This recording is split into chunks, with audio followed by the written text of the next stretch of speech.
My name's Winifred and I live in Corby.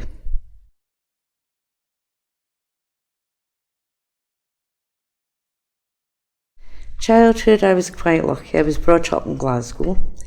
It was a place in Springburn called the Red Road Flats.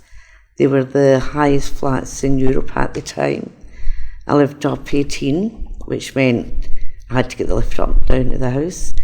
Every landing had 2 flights of stairs, so when you had the electricity cuts, you had to walk up like 36 flights of stairs to get there. So you were kept quite fit. But yeah, we had a great childhood. I did stay a lot with my gran at the other end of Glasgow in Milton. I used to stay there on holidays and that. I had 2 sisters, an older sister and a younger sister. And both mum and dad worked, so I never wanted for anything. I was quite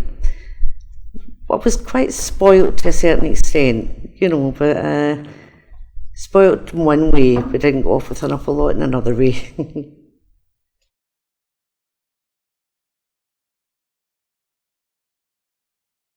I had my big sister Denise. She was 3 years older than me. And my young sister Annette, she was 8 years younger than me. I did also have another young sister, Margaret, who was 2 years younger than me, but unfortunately in Glasgow at the time was quite deprived. And Margaret only lived for like 5 months. But we were fortunate enough to have Denise and Annette. My young sister, I was like a mummy to her. I was always... my only ambition was always to be a mummy, and that's what I was always like to my young sister, my cousins and that. My older sister and I kind of clashed a lot, really fought an awful lot with each other. It's only now that her and I got on better.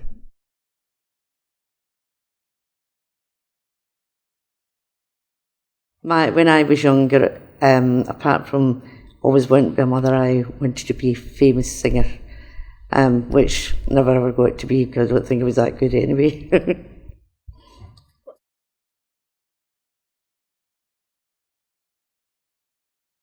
I think a big change would be my children. They've taught me to be tolerant and listen to people and able to help them to grow up and to nourish them. Even though you are growing up, you have to grow up again, because you've got to think when they do something, instead of just going off in it and shouting and blowing, you've got to sit back and think, I done that, and try and sort of make sure they understand that you know what it's like to be like that. So I think that shaped me a lot and made me sit back a bit. Also, my second marriage to John, that shaped me in a lot, because it just, I don't know, how could you say it without being too soppy, but it just made me realise how nice it was to be in the kind of relationship we're in, that we're together 24/7, we're kind of sick, things like that, you know what I mean? But that's all shaped me into what I am now.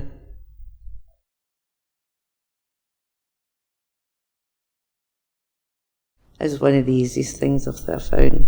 We never had a lot, but the most important thing a child needs more than anything else is to be loved and for their mum to be there for them.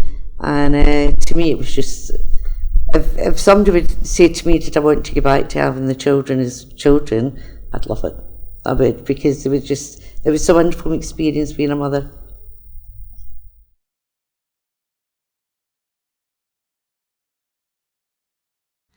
Daily lifestyle can vary.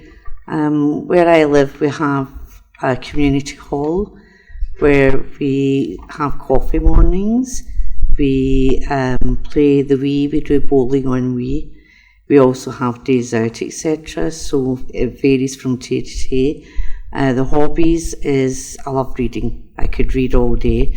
Nothing better than getting somewhere nice and quiet, just sitting reading. I'm doing some family history on, the computer and that. So, yeah, keep going.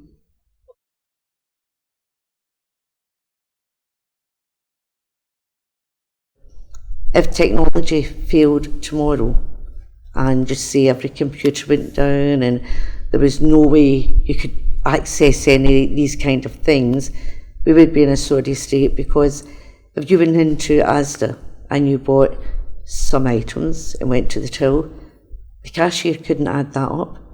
They couldn't, if you gave them a £10 note and it was £7.90, they wouldn't give you £2.10 change. They'd be like, what am I going to do? You know, so I mean, in that way it's wrong, because even with the world the way it is today, I don't think in the schools there's enough emphasis on that kind of thing, because even when they're younger in the primary, they're on the computers. I personally feel that shouldn't be introduced until they're nearer the high school, because then they've learnt what we call the 3 R's: reading, writing, arithmetic. You know what I mean?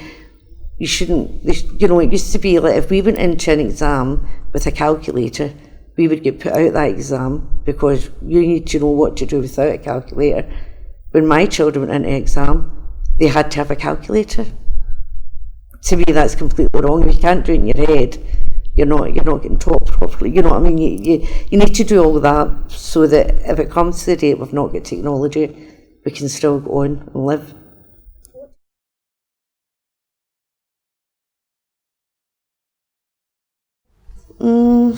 My fear is for the way the world's going, too much badness in it, too much badness, and you just wonder, is it going to all just go, you know, a big bang in a way?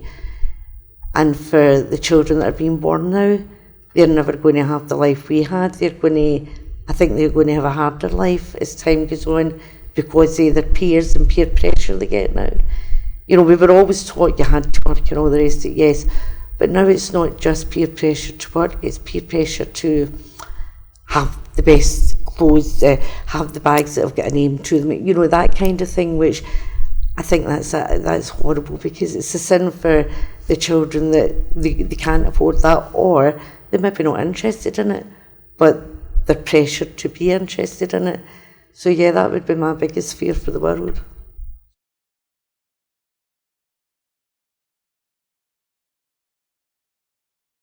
Lots of pets. My very first pet I got when I was 2.5. His name was Glenn.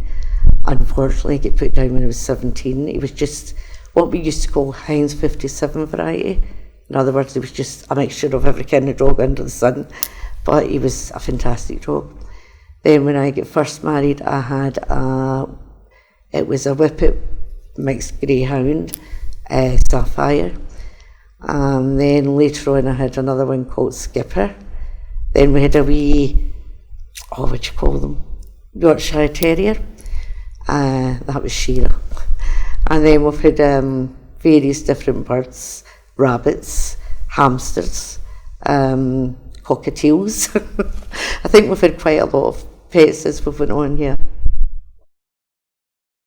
I just love dogs. I could just sit and cuddle with a dog. My daughter's got 2 lovely dogs, and we call them our grand dogs, and they get their Christmas and everything like the children.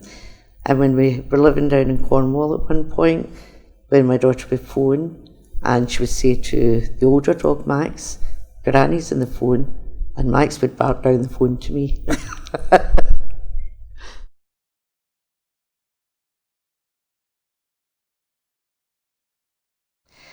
I've got a lot of thought in that. I believe there must be something out there. I hope there's something out there.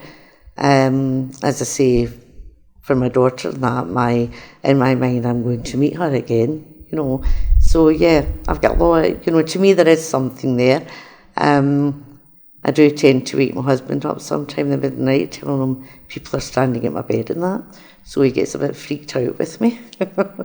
I like going to all these mediums and that. I do that kind of thing. So the afterlife, to me, there's got to be something out there. This can't just be it. You know what I mean? There's got to be something else.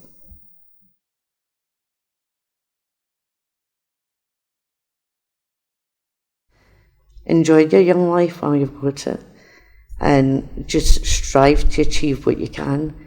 It's not a matter of, you know, some people think they have to be the best at everything. It's not being the best, it's trying your hardest. If you try your hardest at everything you do, and enjoy your life, you'll not have much regrets later on in life. But if you don't try hard, you'll sit and say, well, maybe if I tried that wee bit harder, I could have done it. That's all I can say.